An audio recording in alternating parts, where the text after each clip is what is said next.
Hi there, welcome to another live webinar with us from Group Futures. My name is Sri, I'm your facilitator of the day.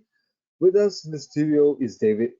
As you know, he's been featured in many of our webinars, and he is the full-time proprietary trader with IcebergX Sdn Bhd, a local proprietary trading firm. He's done extensive research and is well versed in the commodity and index markets. He currently trades the Malaysia index and other regional markets. Previously, some of you who have been with us for a long time will probably know that David was a derivative specialist with Philip Futures, our office in Malaysia. In that role, he has provided regular commentary on the market to local media like the Star. And his quotes from David have been featured in the Star, Business Times, and the Edge. David will be discussing about a very keenly uh, thought about topic for this year, whether the commodity supercycle will persist, as well as navigating the risk in the crude oil market and the outlook for key commodities which many of you are probably monitoring closely or trading. Do not miss this webinar if you're closely looking for looking keenly into the markets for opportunities to trade. Hopefully, the insights from David will give you the direction that you should be trading. David, if you're all set, I can hand the reins over to you. Okay, Sri. Just before I start, just do a sound check. Can you hear me? Yes, I can hear you clearly. Yeah, I see your slides right now as well. Okay, that's great. Yep. So yes, thanks Sri for the kind introduction. And just before I start, just like to thank Philip Futures as well as CME for organizing such a timely webinar. I think the title speaks for itself. As probably some of our audience may aware, if you're trading the commodities market, be it in the greens market, especially in the greens market, probably has seen prices has rallied to levels they have not seen before. Indeed, it was a very tremendous rally they were seeing for the past couple of months. So the question is, are we going to see that rally to sustain? Now, commodity is a very general basket. There's a lot of commodities that you can trade, especially you can trade with Philip Futures. But today, I think this webinar, I'm just going to focus on three major or rather main categories, which is the first one will be on corn, soybean, and crude oil. And I will probably will touch a little bit on other related commodities. Probably if you talk about soybean, then there's a need to talk about palm oil as well. So with that in mind, just before I start, a very usual risk disclaimer. So whatever I present here, the materials I present here is purely for educational purpose. So do speak with your trading advisors for any further recommendations. And if you need, I think if you need certain materials, I think they'll be available on the slides as well. Okay, so just the agenda for the webinar today, I think we like to touch on the commodity space as its own, in terms of prices where we are. So there's always talk in town whereby are we heading into a commodity super cycle as what we're seeing right now, be it in the greens market, be it in the energy market. Although the precious metal space has not been that seen that kind of rally, but we still see prices all in all for if you compare to last year has actually been on the positive side. But true enough, I think the grains and the energy market has actually rebounded very strongly. So we're going to debunk some of the key things that or the key drivers that actually drive those prices in some of the key grains market. So definitely it's a bountiful year for the grains market. If you're trading on a grain space, especially on corn, wheat, or even soybean, I think these three major grains markets has actually experienced tremendous growth in terms of their prices. So I'm just going to share with you some of the fundamental factor dynamics that actually causes such a rally. And the key question always remains is can those factors remains in the market for the next couple of months, or should we see a bit of correction in time to come? I'm just going to touch a little bit on crude oil because I think crude oil is an important aspect. If you're trading a crude oil market, indeed it's been volatile year last year. We have seen negative prices for the first time in history, and obviously we have seen prices rallied above those levels. In fact, we are reaching almost to pre-pandemic levels.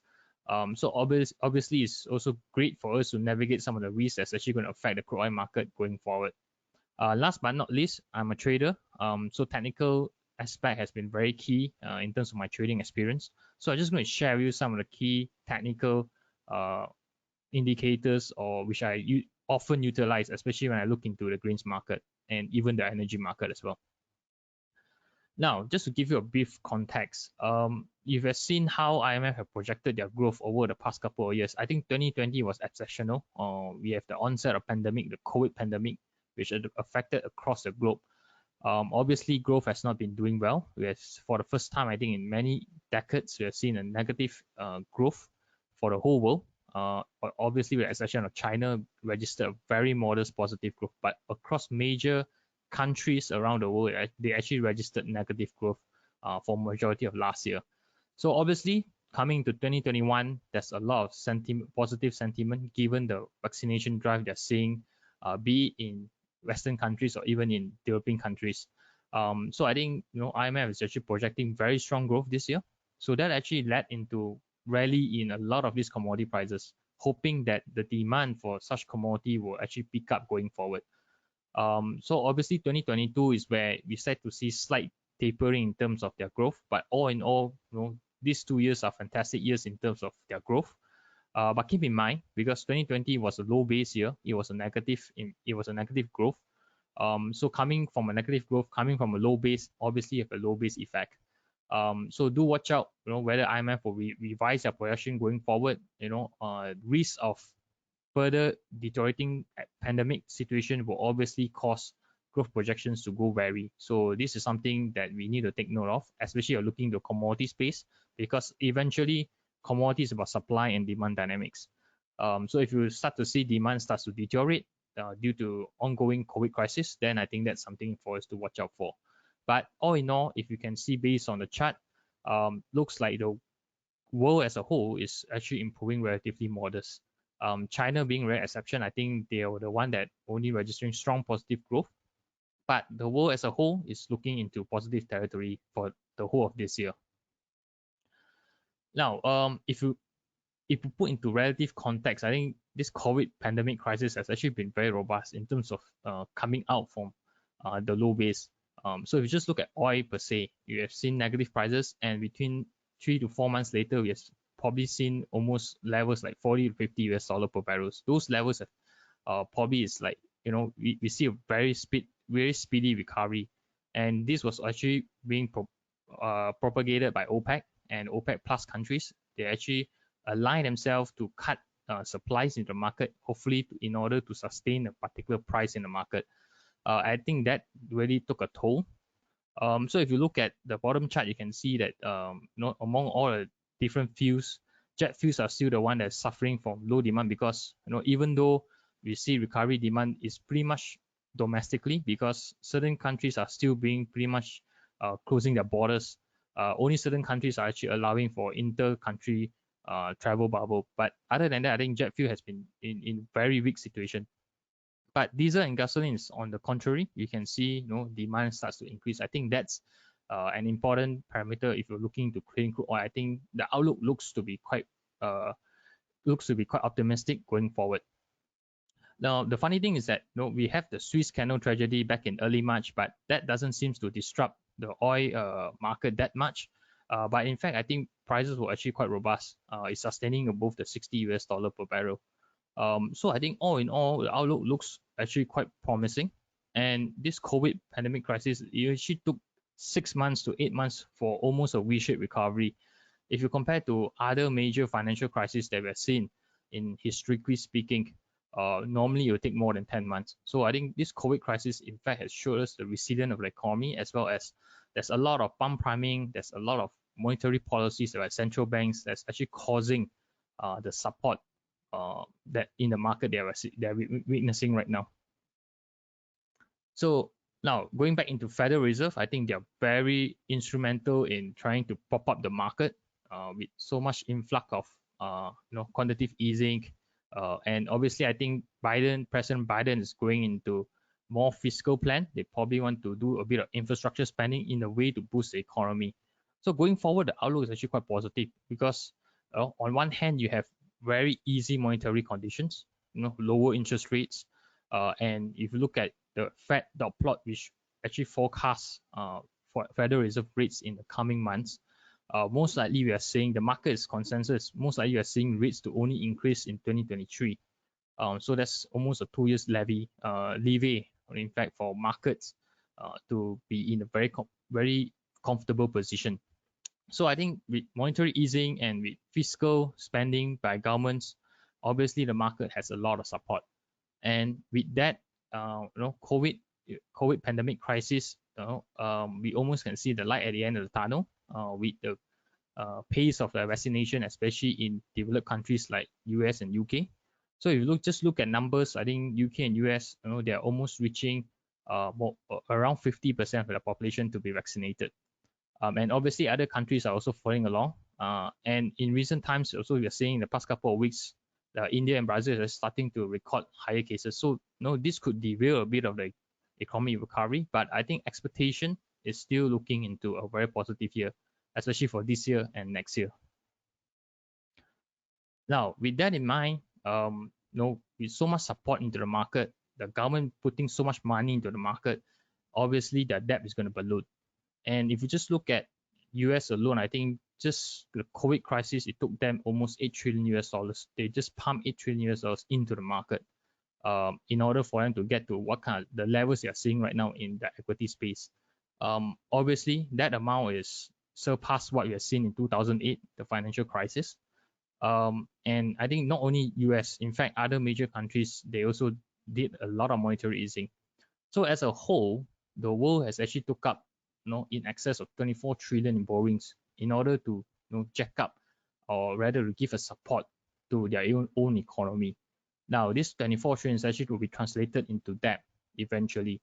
So I think with global debt reaching almost its absolute value of 281 trillion, I think that's tremendous.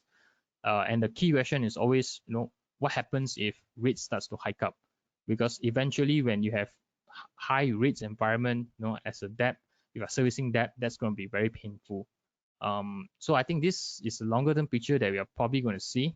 Whether hike in rates, what's going to change the market. Obviously, there's definitely going to be change in sentiment. Because no longer we're going to be that monetary easing is not going to be there forever. So there will come to a point in time where rates will eventually be going higher. And what prop up that kind of narrative is always the rise of inflation, and with prices of commodities rising on on weekly basis. If you look at grains market, it's actually trying to push a overall inflation level, and that's going to put a lot of pressure. Now, if we look at the equity space, so last year was an equity narrative. We have seen how equity indices has performed. In fact, they are reaching all-time highs, especially in the US indices. So if you look at the risk itself, we always measure risk by using a VIX index, which is always called the fear index. VIX index has actually been relatively modest for a long period of time. Only in 2020, when COVID pandemic hit us, we saw VIX jump to as high as 60 points, and that's pretty sharp. But then after we see government intervening in the market by putting a lot of monetary easing and also fiscal priming, obviously we're seeing those fear gauges to be lowering down. And right now it's probably hovering about 10 to 20 points. Now that doesn't mean that we are totally out of the water. It still shows that the market still maintain a certain amount level of risk which they feel is comfortable.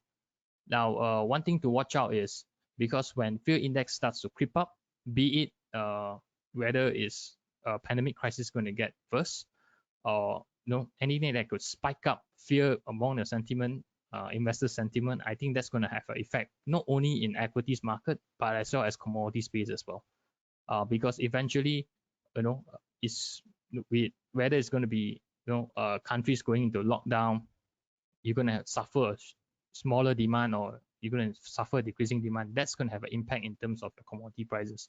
So do watch out on this space. I think VIX index does give an indication that the market is still pretty much factoring a bit of risk and is still not very comfortable with in a very low risk environment. So do watch out on a VIX index as a whole.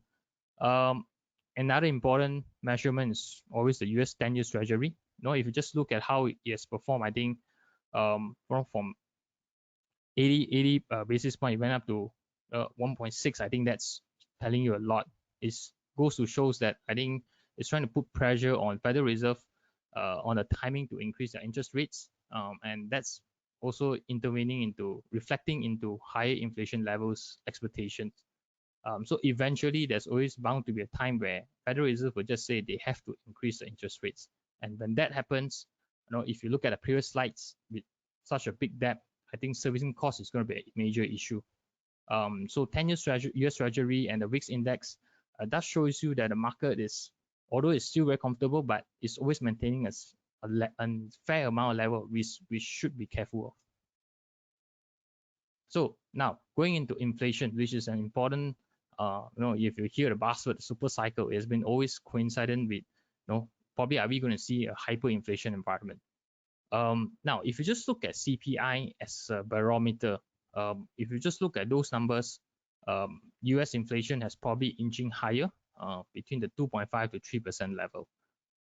And Federal Reserve always has a target is probably between 2%. And only, I think in last year, they have actually relaxed those numbers. Probably they are looking now at 3% where they will start to intervene in the market if it's higher than 3%. But keeping in mind, CPI is considered a basket of services, your goods, and food prices, as well as energy prices. So among these four different baskets, I think we have seen energy to rebound very strongly. So that's actually causing a bit of inflation pressure. Food as a whole, you are starting to see grain prices reach huge rally in corn and soybean prices. That's going to impact your food prices as well as a whole. So I think these two important baskets is actually trying to inch the overall CPI numbers higher. So the question is, what happens if we reach the 3% mark? Will the Federal Reserve come in and really intervene in the market through hiking the interest rates? So I think this still begs the question. But then again, I think Federal Reserve will try its best to try to maintain the monetary easing as long as they can in a way to support the market. It's only when inflation gets a bit out of hand, so inflation could go above 3%, which they deem it may not go out of hand, but it goes higher than that, and they couldn't control, inflation that's going to persist a long time. I think that's where Federal Reserve is going to intervene. So I think if you look at the chart on the right, inflation expectation is actually inching higher. So I think Federal Reserve is actually watching very closely. So, the grain space market, especially grain prices, is something to watch out for, because if you look at corn prices, wheat, and in fact soybean, they are almost reaching an 8-year high, 8 to 10 years high. So I think this is something to watch out for as well.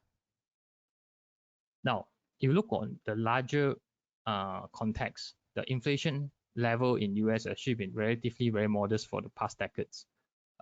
Obviously, factoring discounting certain big heights, like back in 1980 when we had the oil crisis, there's a huge spike. Now, if you discount that, I think in this decade, the US inflation rate has been actually very modest. So obviously, there's no sign of hyperinflation as yet, and I don't think Federal Reserve will go to that level or even will let the market to go into that extent. But keep in mind, I think if inflation will inch higher and higher, Federal Reserve will just have to do something. So I think this is something for us to keep in mind, and that will actually paint the context for some of the commodity prices going forward. Now, this chart does paint a very grim picture if you're looking into inflation. So prices, commodity agriculture prices has been increasing off late, and in fact we have reached levels, I think, that was as high as back in 2012. So obviously that's actually a sign of concern, because that will really put prices at consumer level on a higher level, and that will create inflation. The thing is about inflation is that if this rising prices is persistent, then we are likely to see consumer feeling the pinch. But if you just look at certain commodities, be it like grain, corn and soybean, the reason for such a steep rally is actually due to a certain extent is supply, and to a certain extent is demand. And if you look at later on, which I'm going to share on later slides, some of these factors are actually transitory, which is not a permanent structure. It's actually more of temporary basis. Now, the question to ask is, what happens if the market reach a balance? What happens if the supply equal to demand going probably in time to come? Will the prices start to adjust? And these are the key questions that we need to ask ourselves, especially when you look into what are the factors that actually drive those rally in prices. But as of now, we can see that price of commodities actually rallied very strongly, and is actually starting to put a lot of pressure to consumers, which in other words, they probably could see rising price level, food prices level.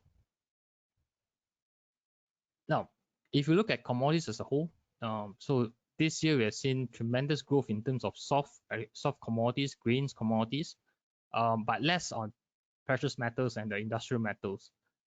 So I think that spells a lot of fundamental shift, especially into agricultural products. So soybean oil and sugar actually led the massive rally. And I think not on this list was actually lumber. I think lumber, if you look at it, is actually multi-year high. So I think these commodities are actually rallying into on the premise that they are factoring very strong demand and very short supply that they are witnessing right now. So again, I think this will definitely put pressure on their overall price level in terms of CPI numbers. Now, when we touch on commodity cycles, there's a couple of cycles, big cycles that we have seen in historically speaking. So if we put into historical context, we have seen the first cycle back in as far back as in 1890s. That was before the First World War erupted. So we have seen a huge rally in commodity prices back on those days. This was premised on US moving into an industrialization phase where they need a lot of commodities. Then it eventually died down back in 1930s, where we see the famous 1930s crash. Now the next super cycle was seen back in 1950s, when before at the start of World War II. Usually in war periods you need a lot of commodities. There's generally a higher demand of industrial commodities. So that actually caused a big rally in the commodity space as well. And that actually lasted at least 20 years back into 1970s. That's where you also see the oil crisis as well. So this cycle, eventually every commodity cycle will probably last, easily about 20 years, 2 decades. And obviously, if you look at the previous cycle was back in 2000, that's where China starts to open up the economy, and they demand a lot of industrial growth, industrial commodities, and that's where we see another super cycle. Now the key thing is that the last cycle that we've seen, it's from 2000 and until the financial crisis back in 2008. Obviously, there's ups and downs. The key thing to note about here, historically speaking, we are seeing cycles to last, commodity cycles, in fact, to last probably between 10 to 20 years. Now, the question that we always want to ask ourselves is, are we into a super cycle phase? Now, if you look at how steep the rally you are seeing in certain commodity asset classes, those rallies are very steep. Take corn, for example. We have seen prices rally in double the price in a matter of 4 months. That we have not seen before. So such a big rally, such a steep rally, will always bound to have correction. In order for it to qualify as a super cycle, it needs to be a persistent rally across time. That means this rally they're saying it will last for years. Now, as I said, the fundamental factors that's actually supporting that rally, those factors are actually temporary factors. They are not permanent structure. So it's unlikely for us to see prices will continue to rally. But obviously, if those supportive factors are still in place, prices will tend to be supported. So I think keep this in mind. If you're looking into commodity cycles, I think use historical as a trend. Obviously, factors that's supporting the current rally, it has to be a persistent factor. It has to be something that's in place for a long period of time. And I think that's something for us to watch out for as well. Now, so rising trade flows, we have seen how the world is actually picking up. Trade flows has actually increased. And I think the Suez Canal tragedy, the backlog has actually caused a lot of backlog. And you look at charter rates, certain charter rates are reaching all-time high. So again, it's telling you that global trades are starting to move again, despite certain countries are still in certain lockdown or restrictions, but global trade is starting to recover. So that tells you that demand will start to pick up, and it will tend to be supportive going forward. Now, if you look at commodity prices, I think another important factor is to look at the US dollar. And US dollar has always been an inverse relationship with commodity prices. So whenever you see a high US dollar environment, normally you will see commodity prices will tend to suppress. Now, off late, US dollar has actually weakened quite substantially. If you look at DXY, we are talking about 96 right now, almost touching to 90 level, and that actually be supportive of higher commodity prices because of the low US dollar environment. So going forward, I think US dollar direction may tend to give a bit of support on where commodity prices is going to go. So that again is also depending on the direction of the US economy and also Federal Reserve actions. So I think do what if you are trading the market, if you are watching the space, do watch out on the US dollar relationship against the commodity basket. Now, Dr. Copper. I think Dr. Copper has been the infamous industrial metal that actually try to predict where the global economy is going to go. And it's actually, in a way, is a proxy to how the world economy growth. So you have seen how prices of copper has been for the past couple of weeks. You have seen, 225 per level per pound. Right now you're almost reaching at about $5 or the high as 4.75 per pound. So I think that goes to indicate that the rally we are seeing in copper reflects the fundamental shift in the global economy. It's showing you a sign of recovery in the general economy. And if you just look at those numbers, I think this year copper should be seeing a lot of tremendous growth because I think 2021, you look at the supply is still in deficit because the demand is just outstrip supply. Because I think as the world goes into green energy, copper will be in need. And I think this is something that we have to watch out for. But it goes to show that the general economy is actually recovering from what I'm seeing back in those days. Now, going into crude oil, so we have seen a very sharp V-shaped recovery from negative prices to positive prices.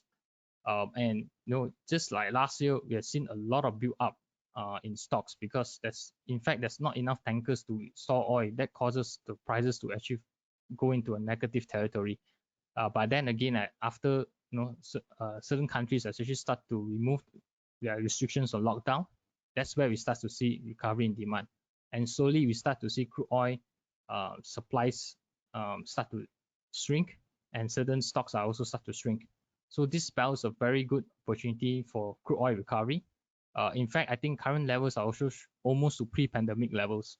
So recently, OPEC has actually announced that they will generally increase supply in the next couple of months as a response to certain lower inventories in certain consuming countries.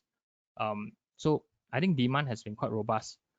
Despite we are seeing high COVID cases in India and Brazil, I think that generally the market believe that demand coming from China and demand coming from US will outstrip any decline in those markets. So all in all, I think the crude oil market has been actually quite robust in terms of the prices. So if you just look at the chart itself, stocks levels are actually decreasing on a rapid pace. That shows demand has actually been quite strong. And those stockpiles levels we are seeing is almost reaching to what OPEC has forecasted.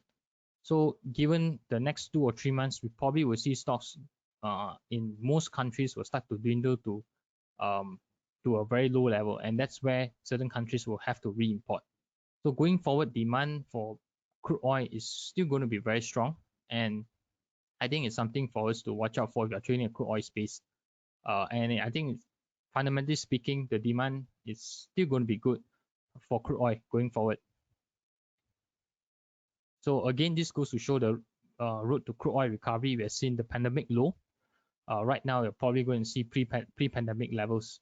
And obviously, there's a lot of market forecasting that you're seeing higher COVID cases in selected countries that will actually reduce the overall demand. But any increase in, especially coming from US and China side, will probably shrink those, or in fact offset those declines. So I think it's all in all, I think demand for crude oil is going to be very robust.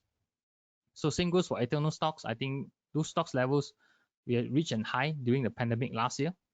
We have actually shift some of the supplies. We have used up almost some of the key supplies levels, and I think those levels are almost reaching to a very low base level. Eventually, the market will have to restock, and that will actually cause a higher demand in the market. Now, if you are following the futures market, if you look at Brent futures, for example, and if you look at the inter-month spread between the front month, the first month, and the second month, notice the spread has actually widened a lot. In fact, the market is in a structure where we call a backwardation market. That goes to show the spot market is actually priced higher compared to the farm contracts.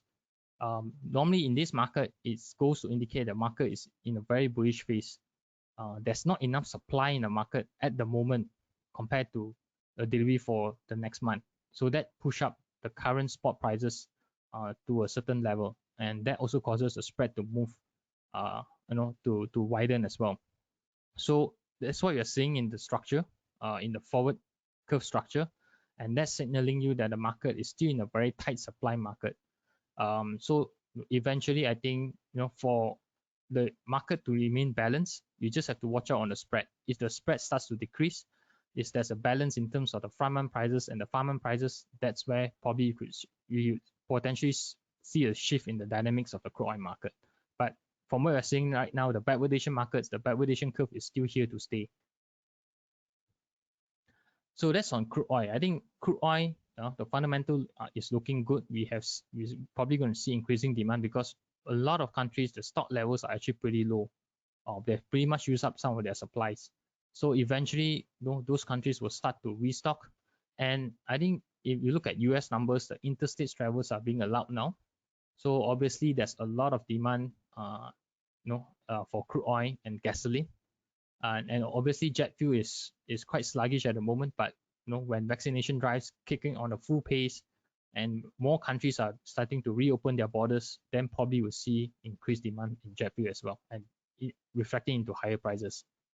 So going to grains market, corn and soybean is two important major grain commodities that's actually witnessed a tremendous rally. If you look at corn prices, back in second half of last year, probably doing about levels at $3. Right now, as this of yesterday, we are doing about $6.50. So that's almost a double in price. Same goes for soybean. We were at the low of $8 last year. So right now we're reaching levels about $15 to $16 per bushel. So that's also a tremendous rally in both commodity space. Obviously, I think the key thing that drives such a big rally is supply has been shrinking because of weather. There's just weather effect is just tremendous of late, and demand also has been quite tremendous, especially coming from China. So later on slides will probably reach some of the probably to debunk some of the narrative on what causes the big rally they are seeing in the corn and soybean prices. So if you look at the fundamental dynamics, so if you look at corn per se, the stocks levels are almost at 8-year low. So that goes to indicate why prices has been so strong. So last year, just May last year, during the onset of pandemic, we have seen stocks to be relatively higher, but eventually those stocks starts to dwindle because demand starts to come back in, and a lot of major importers import a lot of US soybeans, and I think majority was from China. So those stock levels actually almost reached to 8-year low, and that causes the price to rally. And if you look at the demand side, I think China has been buying a lot of corn, a lot of US soybeans. And if you just look at 2021 figures itself, it's actually the highest in the past 8 to 9 years trade figures. So it goes to show China is a very big buyer last year and including this year as well. So the pace, we have not seen a decline in that buying pace, but we should be careful because once China has accumulated sufficient enough to rebuild their grain stocks, and they don't need that much, then probably we will see price adjustment going forward. Now, not only on the demand picture is painting a very positive side. If you look at the supply per se, it's also quite positive in a way. Right now, we are entering into Brazil critical harvest condition in terms of corn and soybean. So if you look at weather of late has been quite bad. I think corn is now heading into pollination very soon.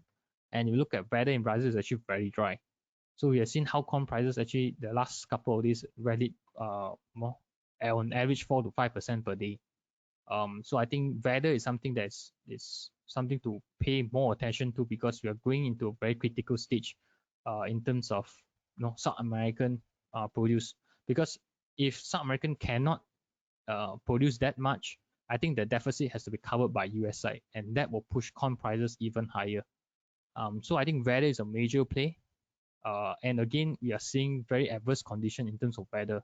So just crop rating itself, which is traders will, if you're trading a greens market, you always look at crop ratings. You just assess the crop rating itself on 1 week basis. Last week it was 92%. 92% good yield crop, and within a week it dropped almost 14% to 62%. So that shows why corn prices actually rallied in the past couple of days. So I think this is something for us to watch out for. If you are trading a grains market, crop rating is an important report that you have to assess, and you have to trade accordingly. So the road to demand recovery, you just look at those data that's supporting the numbers. I think the past couple of months has been, it's been tremendous. Soybean, it says itself shows, China has been importing 28 million. It's again a number that we've not seen before. Why China demands so much is because they're trying to restock their hog, due to a lot of their hogs are decimated by the African swine flu past year. Now those numbers the stocks are very low, so there are not enough hogs. They technically have to rebuild it or on a single phase. So that means they need a lot of greens, and in fact they need a lot of soybeans. So obviously, China again demand a lot, and 28 million tons is what the USDA has report, and this figure is actually pretty much an all-time high figure. So then again, that translates into prices, which is what we are seeing right now. So now, eventually, with such a high price environment as what we're witnessing now, obviously there will definitely be a deterrent for certain buyers, because I mean, if you just look at the space of history, you look at how corn and wheat prices, if you compare both commodities, it's very rare to see that corn prices to be as equivalent to a wheat price. Normally the ratio is about 2 to 1. That means you need two corns of bushels equals to 1 pound of wheat, or probably 1.5. Right now it's almost parity, 1 to 1. That means corn is actually pretty much overpriced.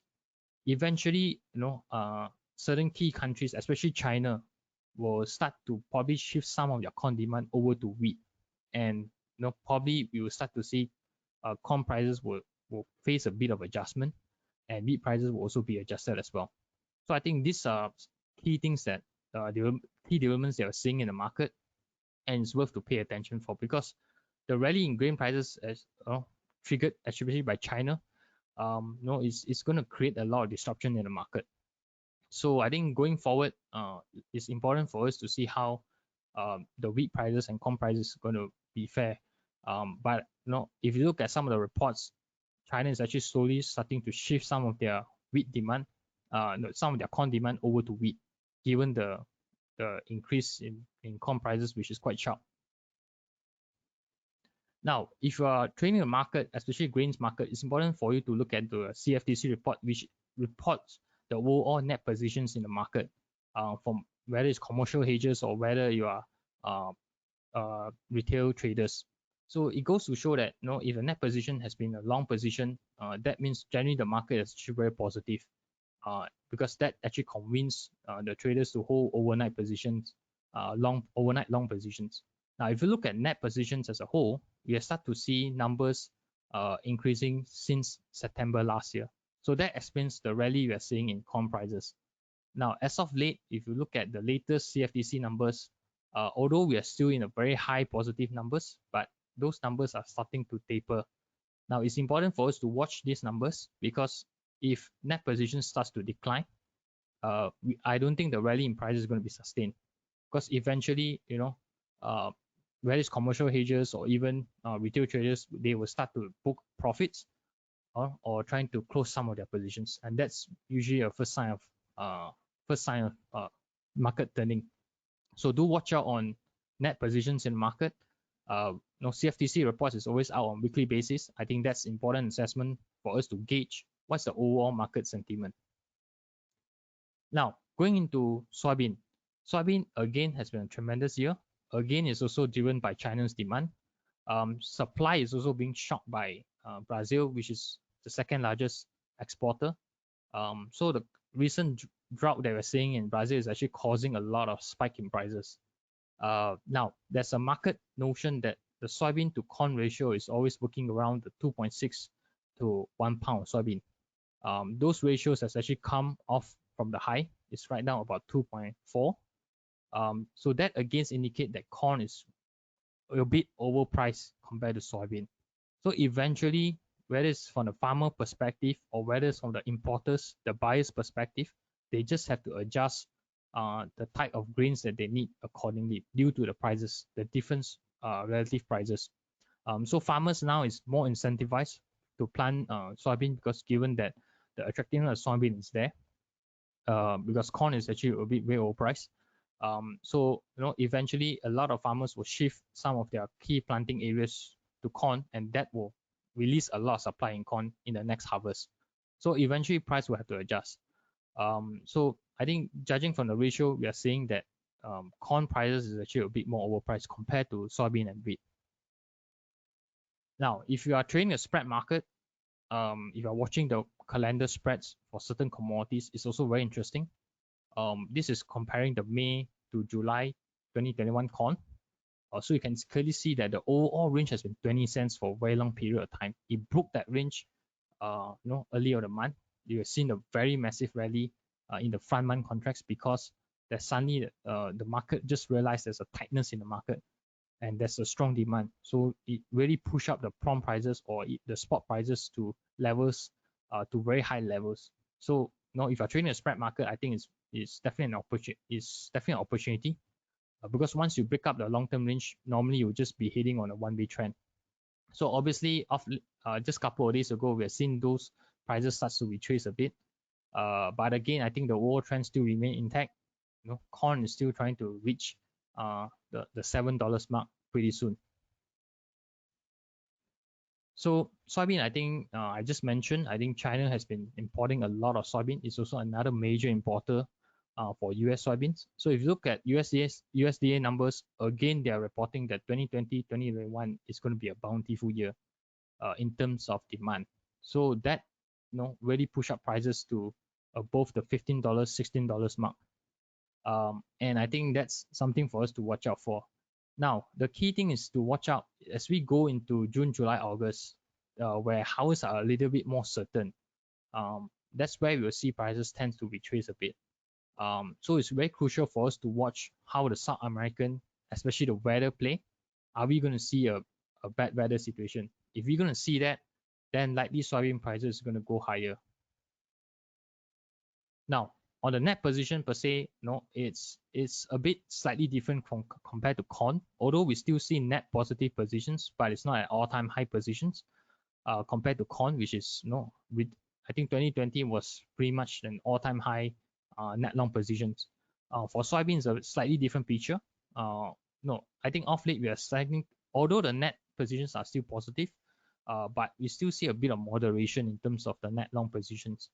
And off late, we start to see that to increase slightly. But let's see going forward whether some of these positions will be closed off, or whether traders will book an early profit. So I think this goes to indicate that if you are really watching the market, I think net positions plays a very important role because that will tell you where the market sentiment is likely going to be. So obviously we are seeing the rally in soybean prices right now is supported by increasing net positive positions. But we have to be concerned when those net positions starts to taper or starts to dwindle. I think that's where we have to put our focus on as well. So now, if you are looking into grains, grains there's always a seasonal cycle because there's always a planting and harvesting season. So if you look at it, the 20 years data here goes to indicate that June, July, August, which is colored by red boxes, shows that these are the periods where it's negative in price, month-to-month change. And if you look at the 20 years data, if you go into December period, it's usually the strong period. Now, 2021 has been exceptional for corn. If you just look at this chart, you look at the table itself, we start to see corn prices rally in August last year. And if you just look at a month-to-month change, those numbers are easily in double digits. If you just look at corn, this January itself is up by 13%. Now, the month of April, surprisingly, is one of the best months. It's up by 18%. So I think corn is on a tremendous rally. The question we always ask ourselves, can this rally sustain?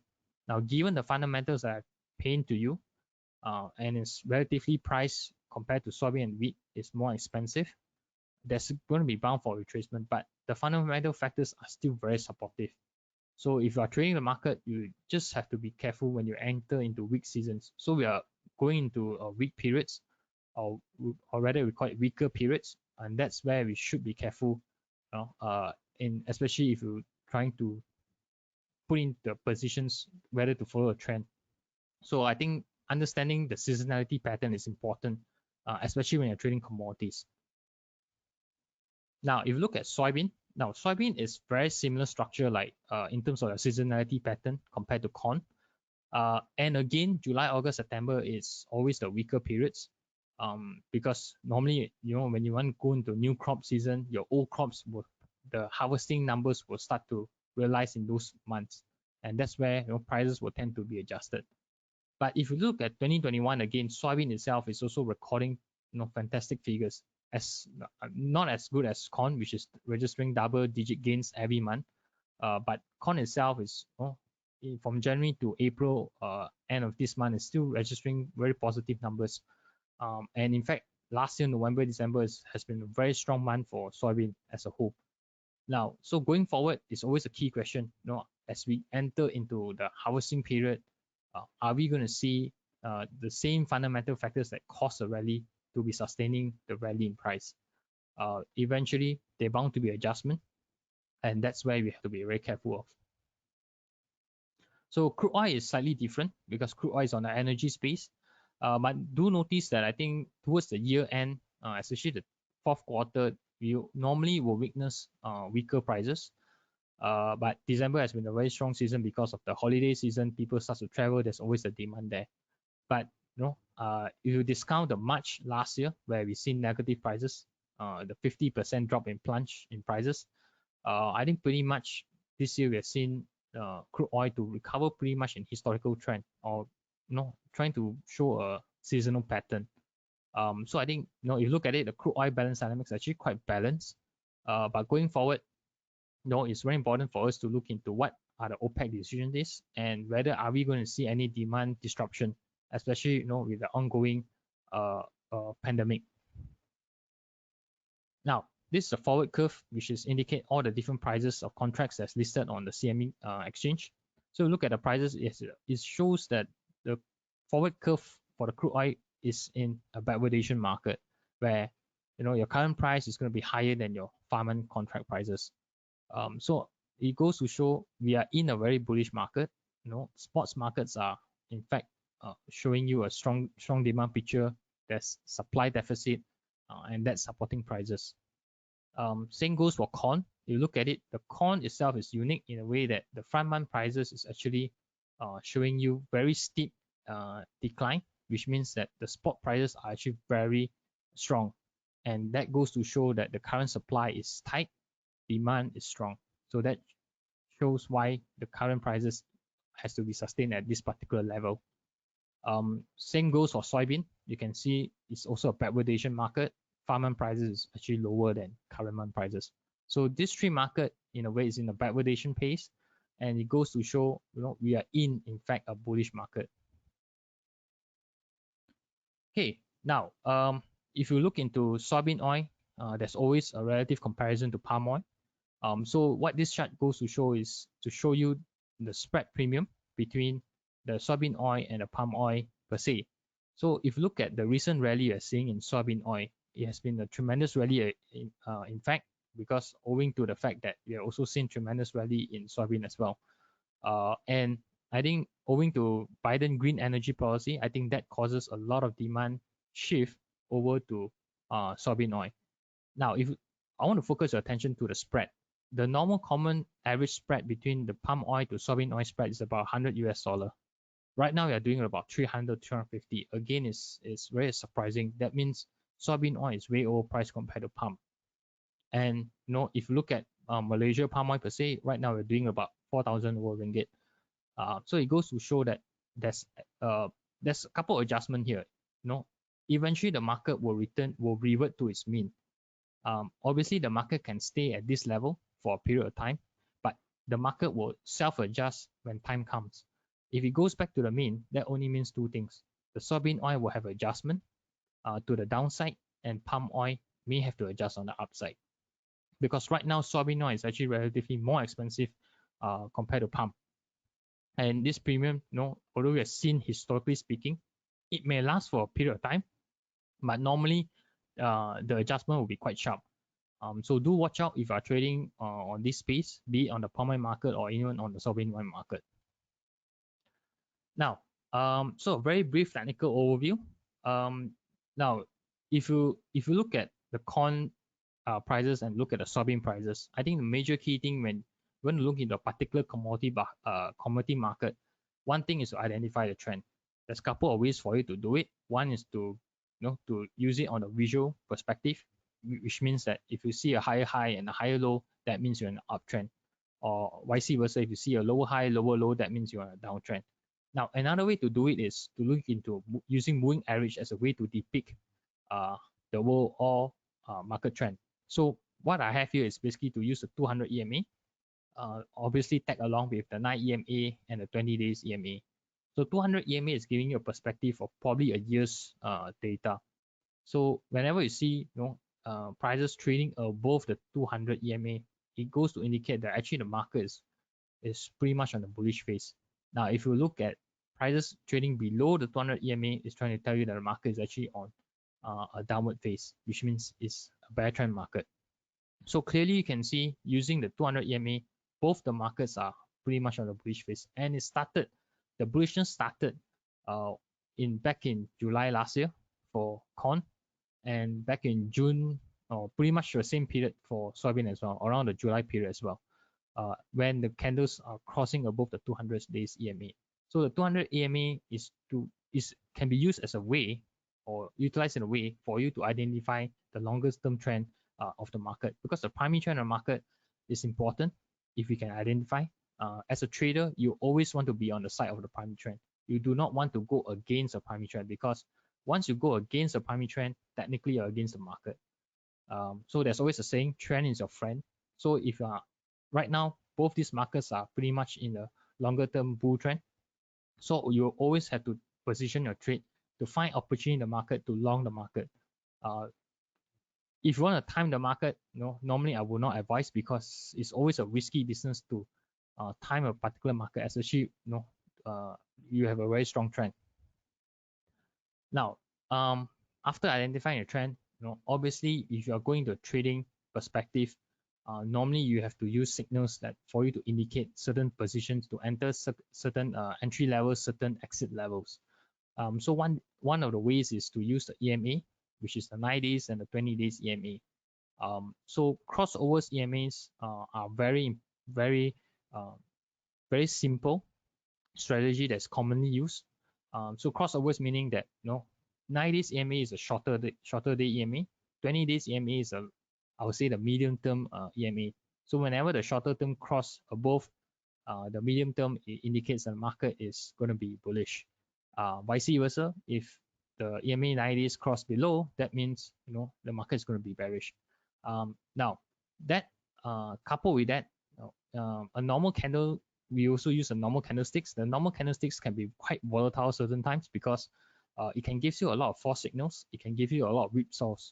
So in a way to counter that, I always use the Heiken-Ashi. Heiken-Ashi here is actually to normalize the certain candlesticks or to average those candlestick bars. So it gives you a very clear indication whether the trend is still in line or there's a change in trend. So if you look at the chart on the right and you compare it on the left, so on one side I have the candlesticks chart, on the other side I have the Heiken-Ashi chart. So Heiken-Ashi charts pretty much they sum the bars and average it up. You can clearly see the trend in a better way and in clearer manner. So you don't get a lot of whipsaws, and you don't get exited in a very short position. So if you incorporate this together with your crossover EMAs, you can probably have a simple strategy set up to probably start trading the market. Now, obviously with every entry, there's always, you have to accompany with every trades with a proper risk management. And one of major tool or one of general tool that a lot of traders use is to use what we call ATR indicator, the average true range indicator. Now, this indicator is to indicate, what is the range of the market for the past couple of days. So standard default is 14 days, the past 14 days data. So if you look at the corn and the soybean market, the ATR value has been increasing. That is in line with the kind of volatility they are seeing in the market. So obviously, if you look at corn, the ATR value is about 15 cents. So every time when you enter a particular entry level, you have to position 15 cents as your stop loss level. And obviously, if you want to work on the risk to reward ratio, you are 2 to 1. So obviously, your profit target will be 30 cents. So ATR is a very important parameter for you to gauge on what particular level should be your exit level. But keep in mind, I think if you look at ATR value, it has been rising. That indicates that if you're trading the market, you have to be prepared for a huge swing in the market, because generally the volatility has actually increased for the past couple of days. So just to share with you some of the key technical levels, for corn per se, the $7 mark is very psychological. We have touched that briefly and it came back down. So naturally, the $7 mark has been a resistance for quite some time. If you look at fundamental factors that we just shared earlier, it seems that the market is still pretty much has leg to grow, has room to grow. So I think easily the market could again breach the $7 mark. And obviously the next target they are looking at is probably about 750. $8 level is, I would say, is going back into 2012 high. There's a possibility it may even breach that. But the factors that supporting it has to be a very strong factor, which I don't see it right now. Okay, and if you look at crude oil, now crude oil is interesting in a way that if you look at the chart itself, it's in a consolidation phase, pretty much like a wish pattern, and eventually there will tend to be a breakout. The question is whether it's on upside or the downside. Now, normally in this wish pattern, the tendency for it to break on the upside is higher. So and you back it up with the fundamentals we had shared earlier. Unless you're seeing disruption in demand, then probably prices will start to retrace. But if you don't see that, generally the global economy is starting to recover. So obviously crude oil is going bound to be more positive. So I think again, 64 level is critical. If it does breach that, I think 66 level or 68 level is what we can see in the near term. Soybean, now soybean, the $16 mark is again psychological resistance. I believe we can touch that very briefly. I think if you look at the fundamentals, it's been very supportive. Now the key question always remains right now is the weather play. Weather in Brazil, how is it going to turn out? If it turns out to be bad, I think $16 is an easy target. Probably you can even see $17 or even $18. But if weather starts to get better in the next couple of weeks and Brazil starts to produce a lot of soybeans, I think that's going to be a challenge for the market. So obviously, I think do watch out on how weather is going to play out. And I think $16 is pretty much a target that's easily achievable. And obviously, if it does breach that, I think the next target you're looking at is 1750. So these are the key levels that you have to watch out for if you're trading the market. So coming to a conclusion, I think if you're trading a grains market, we are now entering a very crucial phase, especially with US going into planting season. So a lot of farmers will have to make a decision which crop to plant. And right now, Brazil is entering into a harvesting cycle. Is very prone to weather events. So there's a lot of volatility in the market, as what we are seeing in the past couple of days. So high prices we are seeing right now could ultimately disrupt market dynamics in a way that it may deter further demand. So we're bound to see retracement in prices. It's a question of when, but the overall bullish trend will still remain intact for quite some time. So in terms of corn, I still expect the prices to breach the $7 USD per bushel. But I think after that, thereafter reaching the $8 level is going to be quite difficult. If you look at crude oil, I think it depends on the pace of vaccination. So I think any weakness will always reflect a lower demand for crude oil. Okay, so with that, I think that's conclude my part. Probably I'll just give you a pause for 1 minute for any Q&A, and I hand it over to Sri. Hey David, you're in luck today. The questions are in the bag already. Let's just give some time for the rest to send in their questions. The first question that we have on hand is from CW Thong. His question is, with the India disaster, any impact to soy oil commodities? Wow. Okay. Yeah. Now, if you look at some numbers, if you look at soybean oil per se, I think India right now is contemplating between a shift between palm oil and soybean oil. If you look at the spread, I think soybean oil has been actually quite high. So I think that's actually causing certain demand over the palm. Now, obviously, with the ongoing COVID crisis, which is getting more severe day by day, eventually it's going to affect the demand. But keeping in mind, soybean oil is not only affected by India demand. There's a lot of other fundamental factors actually supporting soybean oil at the moment, given the green energy by President Biden. And obviously, if you look at other vegetable oil markets, especially in Europe, that's short in supply. So all these are actually attributing to higher demand for soybean oil, in fact. So I would say it does have an impact coming from India in the near term, but I think what we are seeing in other markets is going to probably offset those lacking demand. All right, on to our next question. Uh, okay, so this is from BH Tan. His question is, should he do what we typically sometimes hear about commodities? Should I sell in May and go away? Wow. Okay. I usually hear that phrase in equities market. In commodities, it's very rarely. But again, nothing is impossible. Market is generally everything is possible. Now again, if you look at certain grains in particular, generally you look at seasonality per se. You June, July, August, or in fact to a certain extent September is where the weaker periods. May itself, based on historically speaking, based on seasonal pattern, is pretty much a strong month for corn, soybean, or in fact even wheat as well. So I mean, if you look at historically speaking, May is in fact a good month. So no, we shouldn't be selling in May. In fact, as we approach the July month, the June July month, that's where we should probably start to see whether that phrase holds out. But May is generally, in terms of commodity per se, seasonality pattern, it's been generally a strong month. Okay, so this question is from CW Tong again. With the soybean and soy oil, is it directly correlated? Do the prices flow in a very similar manner? That's a very good question. I think one must understand is that soybean oil and soybean meal, which is a byproduct of soybean. So a lot of time in China demand a lot of soybean. The major reason for demanding a lot of soybean is for the meal. The byproduct is the soybean oil. But in a sense that when you demand more soybean, technically you're also demanding more soybean oil because that's the byproduct.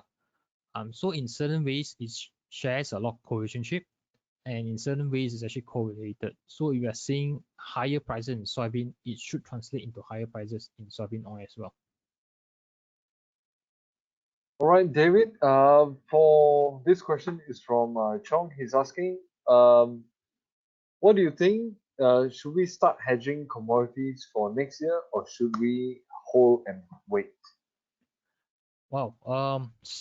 If you say next year, that's pretty much like 6 months down the road, 6 to 8 months down the road. I would say 6 months, 6 to 8 months down the road is pretty much long time in terms of commodities. Now, if you look at weather play, which I emphasize quite important, and in fact, emphasize in pretty much a lot of my presentation. I think weather play in Brazil is going. Brazil Brazil and Argentina is going to be very important. If weather turn out to be very bad, I think probably you'll see prices rally. Now, weather is very unpredictable. The weather can suddenly turn worse in weeks or even in days. So the question on whether to hedge next year or whether this year, in fact, it all depends on the fundamental factors dynamics that we're seeing. If it changes drastically, I think in fact, we should hedge on a shorter period. All right.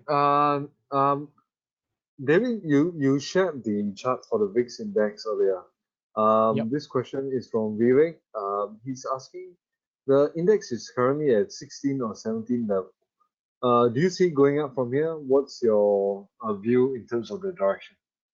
Okay, yeah, that's a very good question. So VIX index is generally, is related to the market sentiment. So what we are seeing right now, those numbers, 16 to 17 levels, is what the market is comfortable seeing.